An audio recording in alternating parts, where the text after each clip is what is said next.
दोष है ये आपको कैसे मालूम पड़ेगा?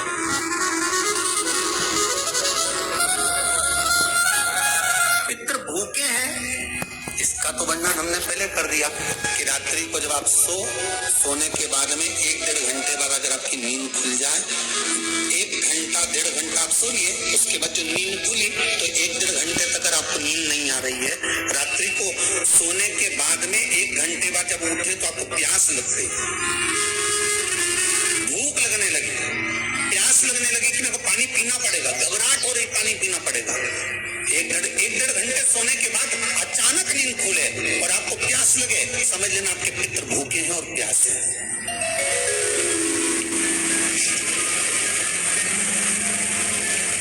वो भूखे और प्यास है, उनको जल की जरूरत है।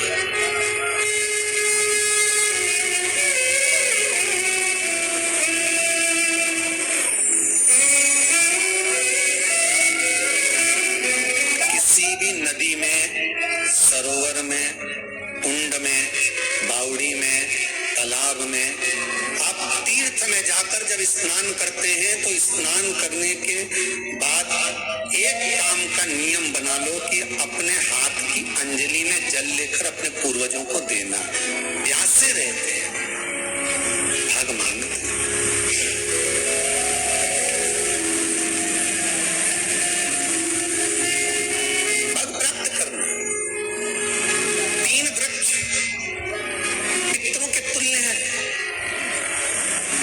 शरण की कथा में भी कहा था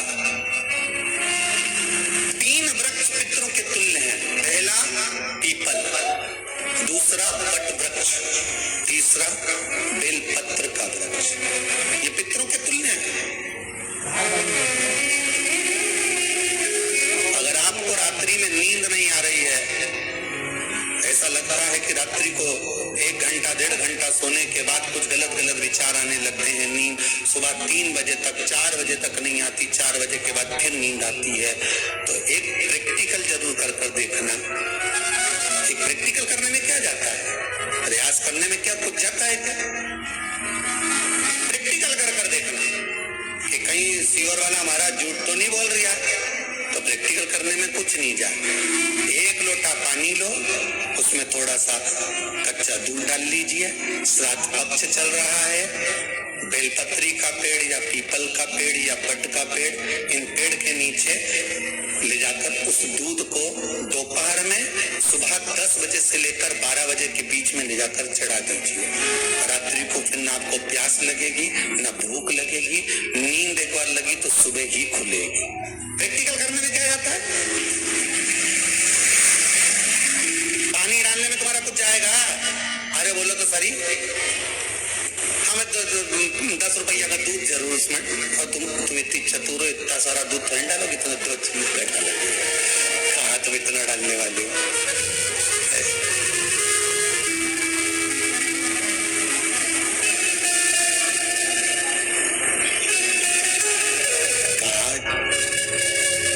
बहुत चतुर लोग हो संसार में।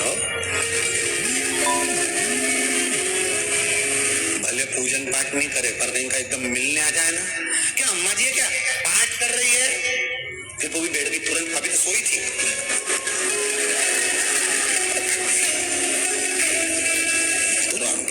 क्यों पंडित जी है क्या, उनसे थोड़ा काम है, अभी माला जप रहे हैं, मालूम पड़े पंडित जी तो आराम से सेव फल खा रहे थे। प्लेट सोफा के नीचे घुसे,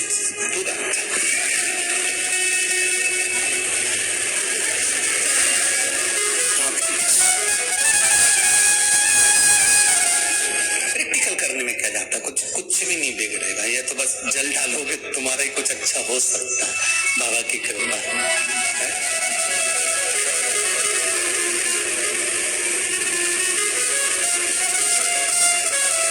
3 वृक्ष पितरों के तुल्य हैं।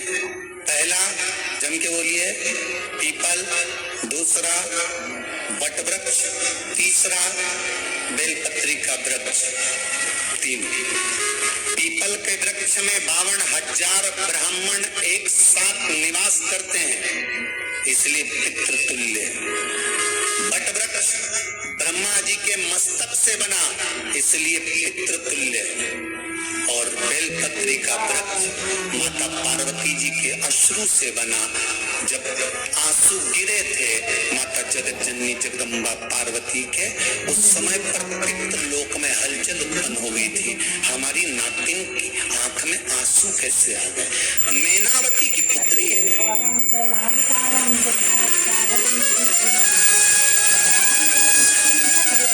पितरों की नातिन, इसकी अश्रु कैसे गिर गए?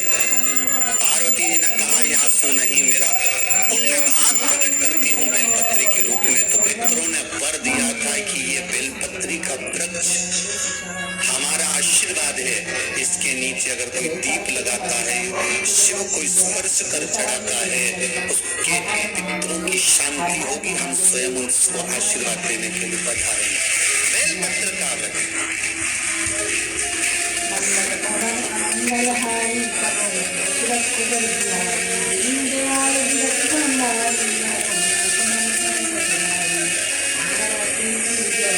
रात्रि को अगर भूख लग रही है, प्यास लग रही है, तो पितृ दोष।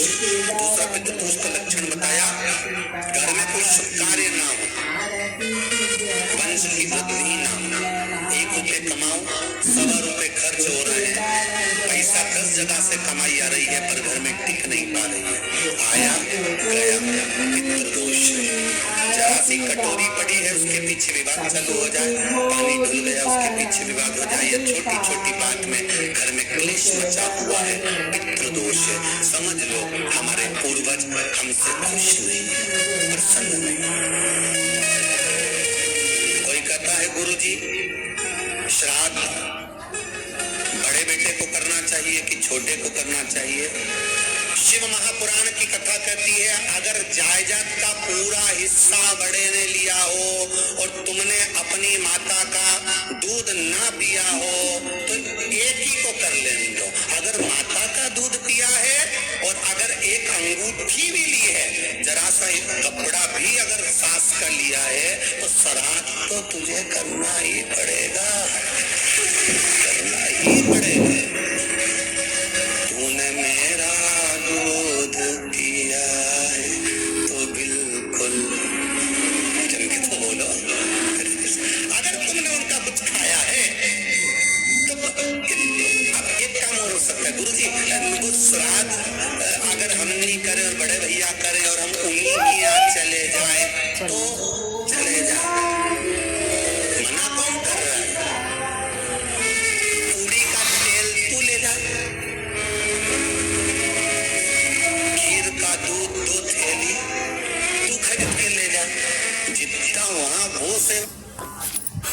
तो ये था प्रदीप मिश्रा जी के द्वारा बताया मतलब हम श्राद्ध पक्ष में क्या कर सकते हैं और हमें क्या करना चाहिए, और पितृ दोष जो हम कैसे दूर कर सकते हैं। जिन लोगों को रात में नींद नहीं आती, बहुत बेचैनी होती है, सोने के 1-1.5 घंटे बाद नींद खुल जाती है और डरावने सपने आते हैं या पितृ दिखते हैं, तो उन सब के लिए ये उपाय है कि आपको यही सब करना है जो प्रदीप मिश्रा जी ने बताया है। और ऐसा काफ़ी लोगों के साथ होता है कि पितृ परेशान कर देते हैं, कई बार उनकी आत्मा को शांति नहीं मिल पाती, तो हमारे साथ ये सभी परेशानी हो रही है। तो आप ज़रूर ये उपाय ज़रूर करें, मुझे बताएं कि आपको वीडियो कैसी लगी और आगे किस मैं टॉपिक पे वीडियो बनाऊं। तो श्री शिवाय नमस्तुभ्यम, हर हर महादेव, ओम नमः शिवाय।